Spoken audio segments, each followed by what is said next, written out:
Hey everybody, welcome back to an episode of What is in My Spinner Rack. And thankfully, spinner racks hold a lot of comic books, so I probably won't ever run out of episodes for like 2-3 years or so. First issue, at the time, flooding the shelves, DC and Marvel. I always have to preface that in case this is your first episode you're watching. He had Marvel Adventure, issue 1.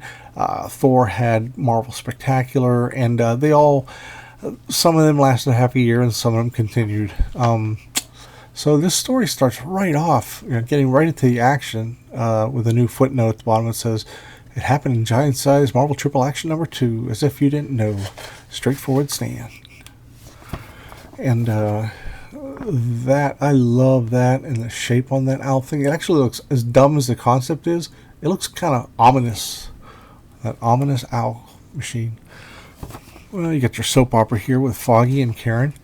But, you get the action. This is just so inspired. This is just, man, that's a beautiful, beautiful page.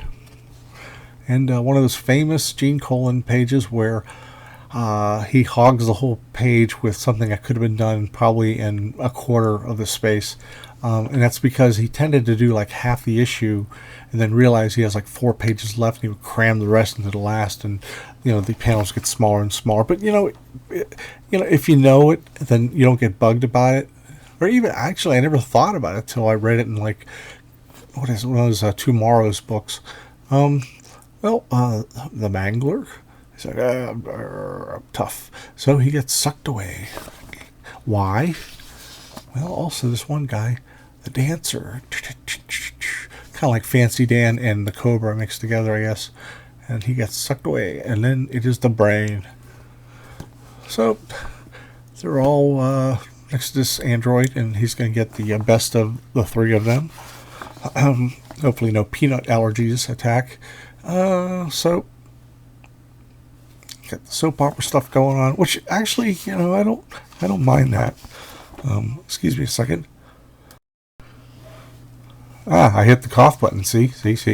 Well, so this Tri-Man is getting in the ring. It's so ridiculous. Karen, did you hear that? If Daredevil doesn't appear, anything could happen. And if he can't appear while Karen's watching me, I've got to think fast. Karen, do you remember the costume Foggy used when he impersonated Daredevil? Yes, but why? I'll explain later. You can't. This is insane. What chance would you have? I couldn't let you. You can do it.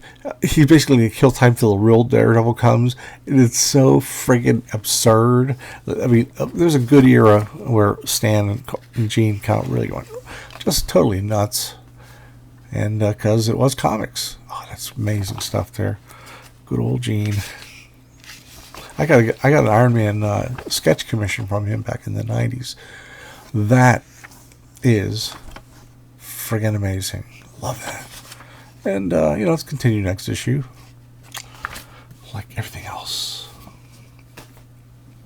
Capitan America. At the time, Roger McKenzie and Sal Buscema were doing Captain America. For a while it was Steve Gerber, but then I guess he had other things to do. This is an early issue by Mike Zeck. I can't remember. Anyway, Mike Zeck, he did a long celebrated run on Master Kung Fu, and he did Captain America for 3 years later. I mean, in the 80s, he did 3 years worth of Captain America, and but chances are this may be like a fill-in that was never really planned, but just put in there. I don't care because it looks great. Peter Gillis, Mike Zeck, and Mike Esposito, and John Tartaglione, or Tontarg. Well, Cap wakes up. This couple rescues him.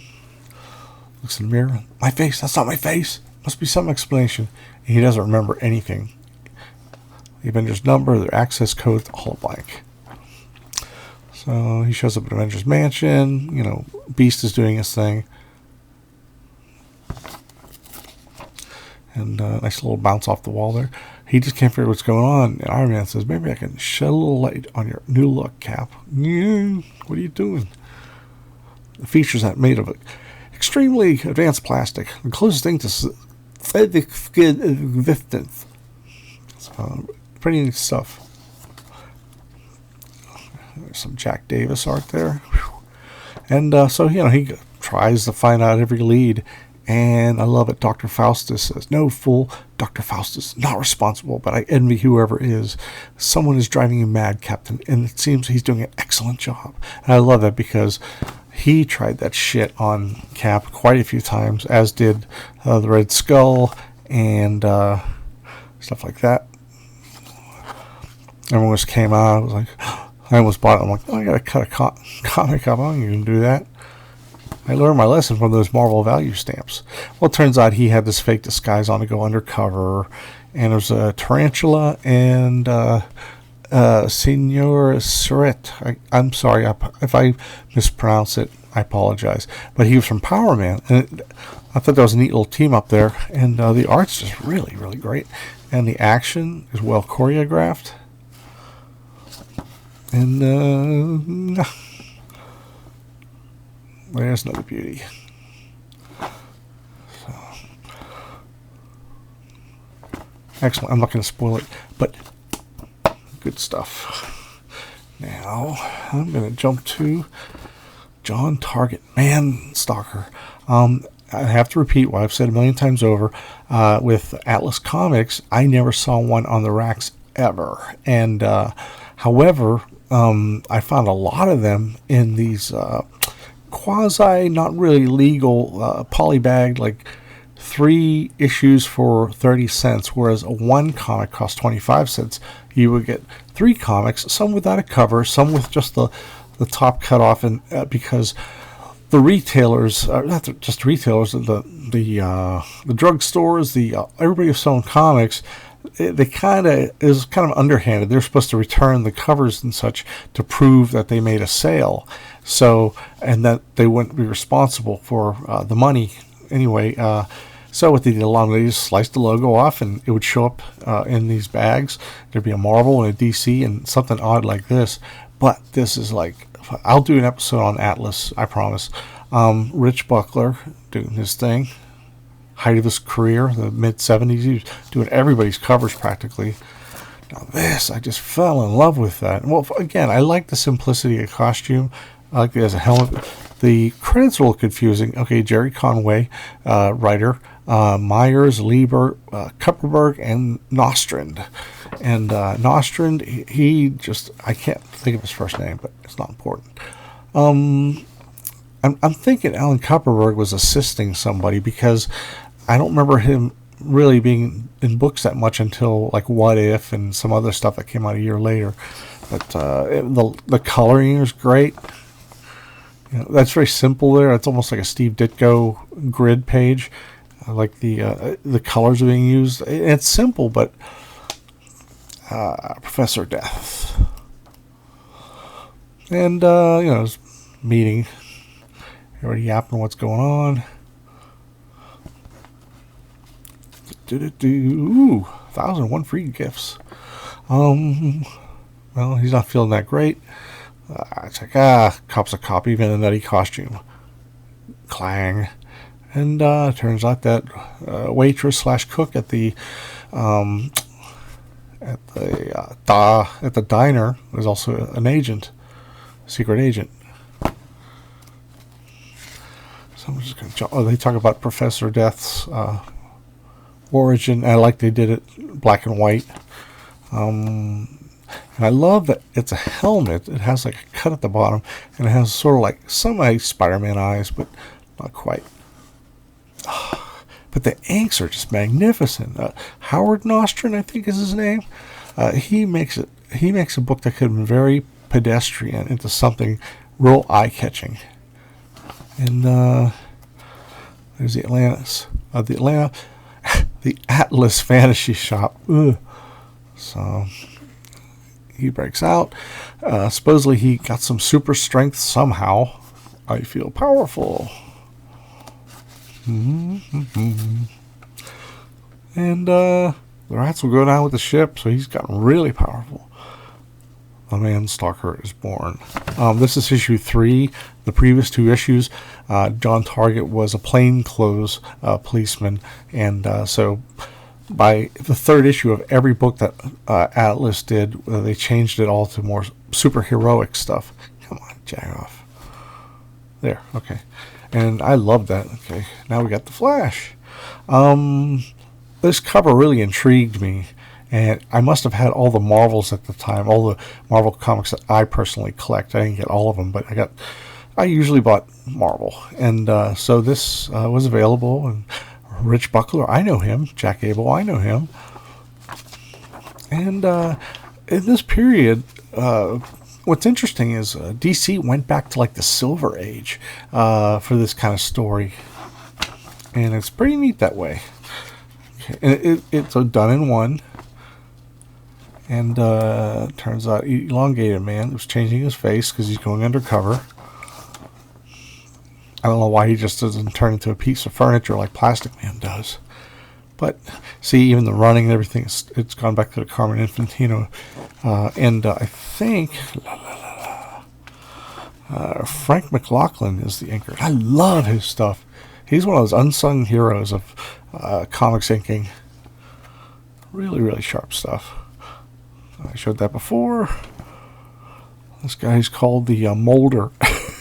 You can take anything and stretch out like taffy. So really, really fun stuff. Up. I'm going to pull you, I'm going to pound you, and then I'm going to trace you over some newspaper strips and stretch you real thin and bounce you off the wall like silly putty. Now, is this it? The fourth? Yeah, okay. The main event. Okay. This book has a little history with me. The Beast I'd recently seen in the Avengers, but this is his first real big solo outing, Marvel Team Up. And I love Marvel Team Up and Marvel 2-in-1 in the 70s because they made it wasn't just major characters. They would pick somebody like the Beast. He's not, at least then, I don't think he's ever been a major person to, except for the short series that I showed on my other channel. Well, and this is before that dreaded, what do they call that? Retail, you know what I'm talking about. Pretty basic, opening. And he falls somewhere. Let me see. Whoop. And he rescues a scientist out in the middle of the thin air. He's like, what the hell's he doing? Where'd he jump from? He didn't. And Spider-Man's kind of woozy, and here comes the Beast. And the guy tells the origin of the Griffin, who had fought the Beast before. This time he grew a tail, and he's more Griffin-like. I love the Griffin. I mean, the origin's kind of absurd, but so what? Dead as a proverbial doornail. The entire Bronze Age used the word proverbial in every friggin' issue. It's so funny. Oh, here comes a Griffin with a bunch of his seagulls to attack. He's a genuine menace. He's just real. I can't tell you. This is one. It isn't even like one of my early books I got, but I was so enamored of it that I when I did my own comics as a kid, I stole a lot of the one-liners in here, and I just hold on to the Griffin. Have you ever considered making commercials, Cupcake? Like I'm Griffey, fly me.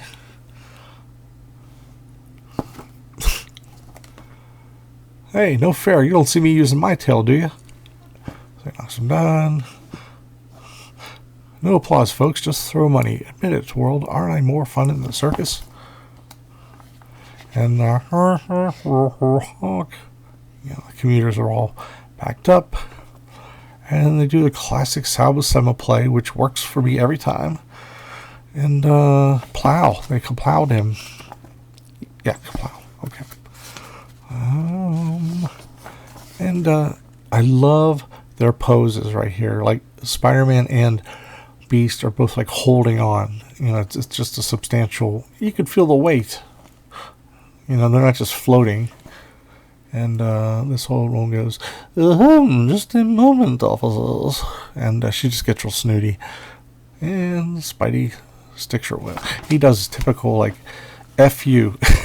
But anyway, my cousin Sean was not really into Marvel, and I read this a billion times, and he said what got him hooked on Marvel was my effusive, uh, like covering of this book. I mean, how much I loved it, and it just, he saw it came out of my every pore how much I loved this book, and he just said that's what hypnotized him. And that's about it, everybody. Talk to you later.